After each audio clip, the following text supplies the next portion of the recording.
Mulutmu harimaumu. Kalimat ini merupakan es renungan kita. Mulutmu harimaumu. Begitulah ungkapannya. Ungkapan ini hampir semakan dengan kata pepatah Arab. Salamatul insan fi hifzil lisan.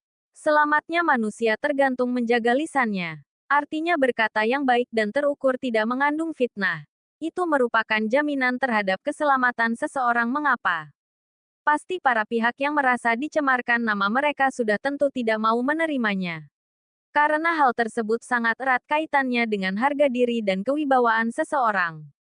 Islam jauh-jauh hari telah memperingatkan kita tentang berkata yang baik dan jangan menfitnah. Yaitu berkata, lemah lembut, menggunakan bahasa yang sopan, dan tidak membicarakan orang dengan gaya hasut, menuduh tanpa bukti. Ini sangat berbahaya. Sehingga fitnah dalam Islam digambarkan lebih kejam dari pembunuhan. Al-fitnatu asyadu minal katli. Fitnah itu lebih kejam daripada pembunuhan. Quran Surah Al-Baqarah ayat 191. Dan bunuhlah mereka di mana kamu temui mereka dalam keadaan perang. Kaum muslim tidak boleh lengah terhadap musuh. Sebab mereka, dalam perang, akan membinasakan kamu. Dan usirlah mereka dari mana mereka telah mengusir kamu. Sebanding dengan kejahatan mereka mengusir kamu dari kota Mekah, mereka pun harus diusir dari kota yang sama. Dan fitnah, yakni tindakan mereka menghalangi orang yang akan masuk Islam, mempertahankan kemusyrikan, mengisolasi sesama warga kota hanya karena meyakini tidak ada Tuhan selain Allah, dan mengintimidasi orang yang berbeda keyakinan. Itu lebih kejam daripada pembunuhan. Dan janganlah kamu perangi mereka di Masjidil Haram demi menghormati tempat suci, kecuali jika mereka memerangi kamu di tempat itu. Sebab, dalam Islam, menghormati tempat suci tidak boleh mengalahkan keselamatan jiwa yang terancam dan membiarkan agama Allah diinjak-injak oleh orang yang tidak mencintai perdamaian. Jika mereka memerangi kamu terlebih dahulu di tempat suci seperti Masjidil Haram, maka perangilah mereka di tempat tersebut untuk membela diri dan kehormatan agama. Demikianlah balasan bagi orang kafir yang telah bertindak zalim. Orang mukmin diperintahkan memerangi orang musyrik yang memerangi mereka di mana saja dijumpai, baik di tanah halal maupun di tanah haram Mekah dan sekitarnya. Dasarnya Mekah dan sekitarnya menjadi tanah haram ialah sebagaimana dalam sebuah hadis sahih pula. Dari Ibnu Abbas disebutkan bahwa Rasulullah pada hari pembebasan kota Mekah bersabda, bahwa negeri ini menjadi tanah haram semenjak Allah menciptakan langit dan bumi sampai hari kiamat nanti. Tidak pernah dihalalkan kecuali pada saat di siang hari ini dan saat itu ialah saatku ini. Tanah haram Mekah itu menjadi tanah haram sampai hari kiamat, tidak boleh dicabut tanam-tanaman dan tidak boleh dirusak padang luasnya. Jika ada seorang diperkenankan berperang di Mekah dengan alasan bahwa Rasulullah pernah melakukan serupa itu, katakanlah kepadanya, bahwa Allah mengizinkan hal itu kepada Rasul-Nya dan tidak mengizinkan kepada kamu. Riwayat Al-Bukhari dan Muslim. Orang-orang mukmin diperintahkan pula mengusir kaum musyrik dari Mekah, karena kaum musyrik itu pernah mengusir mereka dari sana. Dan keberadaan orang-orang musyrik di Mekah, tanah haram, berbahaya bagi kemurnian agama dan akan menimbulkan fitnah yang lebih besar bahayanya daripada berperang di tanah haram.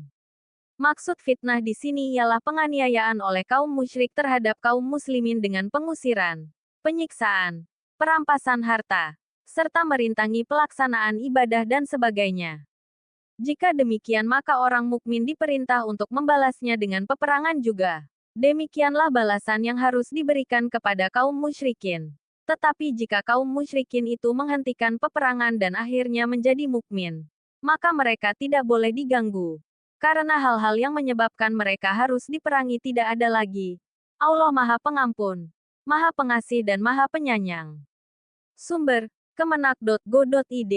Dalam kenyataan di masyarakat kesan fitnah ini lebih lama tersimpan dalam benak mereka ketimbang kebaikannya. Masyarakat kita masih gandrung dengan pepatah, karena nila setitik, rusak susu sebelanga. Kalau pepatah ini di zaman batu, bisa dipahami. Karena nila pada masa itu masih merupakan racun yang sangat berbahaya mengancam jiwa manusia. Tetapi sekarang pepatah tersebut sudah tidak bisa diakui kebenarannya. Karena nila sekarang sudah berubah menjadi obat penyembuh bagi penyakit yang diderita manusia. Tanaman nila indigofera memiliki beberapa manfaat sebagai obat. Di antaranya, mengobati sakit kepala dan migrain, mengobati disentri, mengobati bisul, menurunkan demam, mengurangi peradangan, meredakan nyeri, menjaga kesehatan hati, mendetoksifikasi darah. Sehingga kalau ada nila setitik dan susu sebelanga, maka itu menjadi sumber energi bagi kesehatan manusia. Lain halnya dengan fitnah. Tidak hanya merusak nama baik, tapi juga menjadi pembunuh. Kita bisa membayangkan betapa jahatnya fitnah itu, karena bisa menghinakan diri dan menyesatkan mereka pada jurang kesesatan. Anehnya orang yang suka menfitnah atau menghina tidak pernah sadar dengan perbuatan konyolnya. Bahkan terus melakukan perbuatan konyol tersebut terhadap sesama. Mungkin dia merasa puas dengan perbuatannya itu. Atau memang menjadi tukang fitnah profesional karena dibayar.